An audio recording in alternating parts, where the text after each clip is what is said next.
Bienvenue sur le podcast theperfrap.com. Aujourd'hui, on va parler du principe de l'entraînement que sont les différences individuelles. Alors, le principe des différences individuelles s'applique à tous les athlètes de la même manière. Ça va être le degré auquel ce principe affecte chaque personne qui va être différent. En vérité, ce principe n'a que peu d'importance, mais il va recevoir le plus souvent beaucoup d'attention. Mais comme on ne peut rien y faire, on ne peut pas changer les différences individuelles que l'on a, il n'a finalement que peu d'importance. Mais il est néanmoins intéressant. Et les changements qu'il implique dans l'entraînement entre les athlètes et dans la quantité d'entraînement, va être dans la quantité d'entraînement, mais pas la qualité. Ce qui signifie que la quantité d'entraînement que vous faites va être différente pour chaque personne. Un bon exemple est que des athlètes différents qui s'entraînent pour un même sport vont tous les deux avoir plus ou moins le même type d'entraînement dans une certaine mesure. Que vous soyez grand ou petit, ou que vous soyez fort ou moins fort, votre entraînement ne sera pas radicalement différent si vous pratiquez le même sport. La différence, premièrement, qu'est-ce que c'est? Donc la différence entre les athlètes, c'est-à-dire les différences interindividuelles. Donc ce qui signifie que la différence entre vous et moi, elle se manifeste sur différents aspects. La taille, donc des athlètes plus grands et volumineux vont faire moins d'entraînement, ils vont avoir besoin de moins de volume parce qu'ils vont se fatiguer plus vite et ils vont potentiellement faire moins de séances que des athlètes plus petits. La force, donc des athlètes plus forts vont devoir faire moins d'entraînement en général car le poids absolu qu'ils lèvent est plus lourd. Il est plus difficile de récupérer d'un soulevé de terre à 200 kg qu'un soulevé de terre à 100 kg. Ensuite, le genre, donc les hommes et les femmes vont réagir différemment à l'entraînement. Les femmes peuvent généralement tolérer plus d'entraînement, plus de volume à une intensité plus élevée, plus proche de la valeur absolue de leur maximum. Les hommes vont être du côté opposé, à ce qu'ils vont s'entraîner avec moins de volume, avec des intensités moins élevées, parce que le poids sera comparativement plus élevé. Ils lèvent des poids plus importants en général que les femmes dans la plupart des cas. Ensuite, le potentiel, la proximité avec le potentiel maximum. À quel point êtes-vous proche du sommet de votre carrière? À quel point votre potentiel génétique sera-t-il le plus exploité?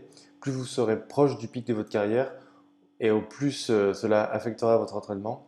Vous pourrez tolérer moins de volume et moins d'entraînement lorsque vous vous approcherez de votre pic de carrière que si vous étiez au tout début. Ensuite, la technique. Nous aurons une grande différence sur la façon dont le volume d'entraînement d'une personne les affecte et à quel point l'entraînement qu'ils sont capables de faire. Un athlète qui a une technique très mauvaise est inefficace, il est lent.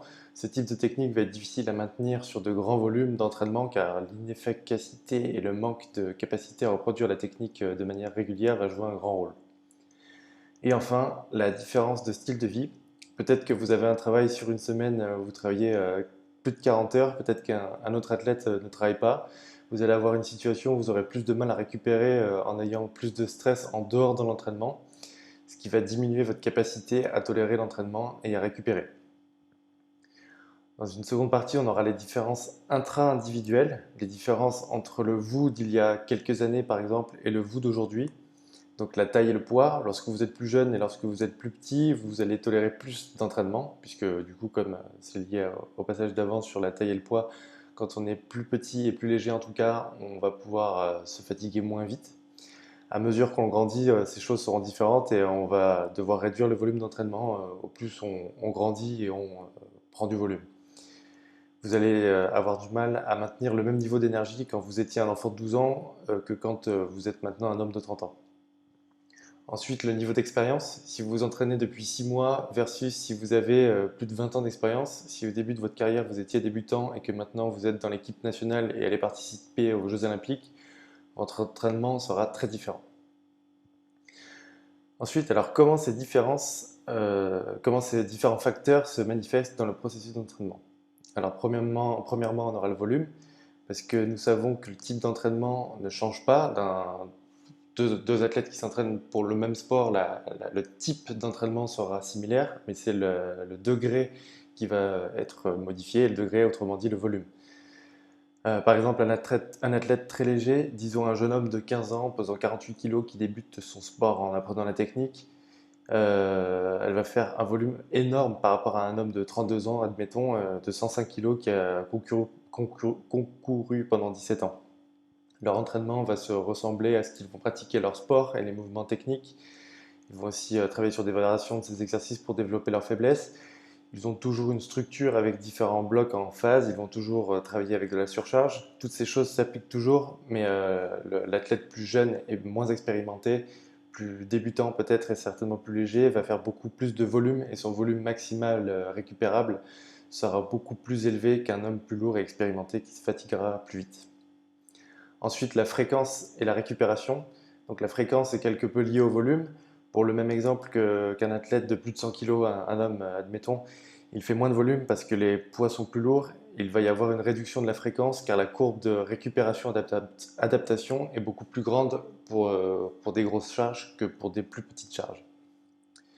Ensuite, les impacts sur la sélection d'exercices. Cela va être beaucoup plus lié à la technique, mais c'est toujours applicable. Les deux profils d'athlètes, donc un plus lourd et un plus léger, dans nos exemples, vont faire les mêmes exercices qui cibleront leurs faiblesses, qui affectent la technique de chaque personne de manière bénéfique. La différence est que la sélection d'exercices pour un athlète expérimenté va probablement être plus étroite. Il aura déjà compris après 16 ou 17 ans de compétition et d'entraînement quels exercices sont nécessaires.